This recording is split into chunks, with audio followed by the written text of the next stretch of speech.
Hello and welcome to episode 10, the Galactic Barrier. Finally, we are getting to the Galactic Barrier after 10 painful episodes. Well, not really. First couple of episodes this season were very good. And then suddenly I just found last couple of episodes that they've just been drawn out, with stuff we didn't really need to. Yeah, I'm starting to think 10 episodes is enough for Star Trek Discovery, really. But finally, we got there. After seeing the Changeling get changed into a Tribble last week, after the shock, is the Dominion still there? And playing space poker. Just last week's episode was so annoying. So anyway, on to this week's episode. Really interesting stuff. Book of the Scientist Dude. We find out a lot more about the scientist being a prisoner in the Emerald Chain. We find out why he wants to go to this other universe where his friend went because they created this device. He escaped. It looked like the other guy. I have a theory. The scientist that did escape. What if he's behind the DMA? What if it's him? It could be. Because he left, the scientist goes back to this prison camp where he was for Emerald Chain to see if he's left a marker. There's this other scientist, this alien scientist dude. Well, he disappeared and he escaped, but they need this power source to get him to somewhere called Kylea. It's meant to be a paradise in another universe. So that was all pretty interesting stuff between him and the scientist guy. So I quite enjoyed all that. Then we jump on to Burnham, the president and the admiral. The president decides that she's going to give all her presidential power to the vice president.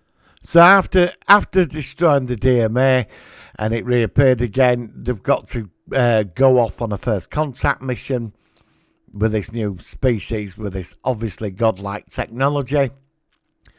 And they have to go through the galactic barrier. And I was quite excited because, from the original series, this is the stuff you want to see. I'd like the Metrons to come back, the Phasians, bring these one-off sort of races in, which I think would be interesting.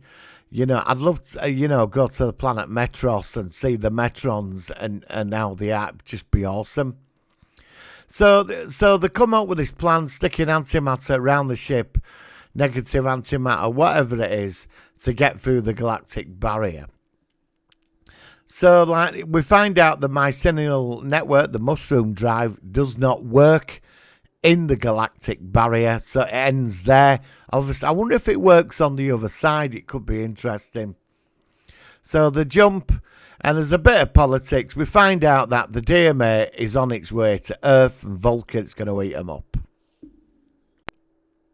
So they've got 72 hours to save Earth and Vulcan, or Nevada, whatever it's called. And so they jump, they end up 9 light years away, they go to warp, and then they enter the barrier, and you get the standard explosions, but there was that message about Earth and Vulcan that's going to get destroyed on Nivar. So we get some emotion, like Saru's into the president of Nivar. There's a bit of sexual attraction there. The doctor thinks it's funny. Saru thinks he might have made a mistake because he's embarrassed himself. But it's sort of interesting. We got a few of the problems, of the emotional thing. Stamets reaching out to the Trill, going, look, my father never showed me any emotion, but I will always be there for you, which was sort of interesting. Now, the question was this episode what we were building up to? Yes and no. I did enjoy this episode. I'd say it's probably been one of the best this series. And but I was I don't know. I just found the last couple of episodes were just a waste of time. I really did. But now that we're finally at the galactic barrier, and they found they got through the barrier, and we ended up at the other side, which were interesting. But they found a dead world, and apparently it's near the DMA. So I assume this dead world is whoever or whatever they're on that world controlling the DMA. Now, it's going to be interesting. I mean, that scientist dude who he might be involved in it. I mean, I don't know. Some people have been speculating that it's some kind of something from the past in Star Trek canon. It will be interesting. I am open. I think there's conflict coming between that president and Burnham. That's building. I don't know. There's sort of a respect between them both, but I think that president lady's going to pull a fast one.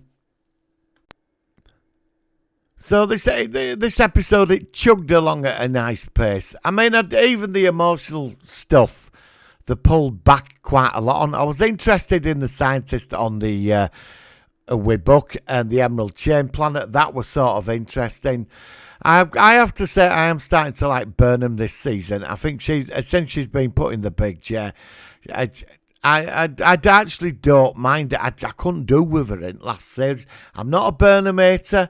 I'm not a Discovery hater, but my views on season 3 are known. Wasn't a fan. But this series, it hasn't been too bad. But, you know, what we're going to get next week. So, that's what I'm sort of... Are we going to get like this 3-episode build-up and we're going to get that wonderful Star Trek moment at the end of this? Or is it going to go down the toilet?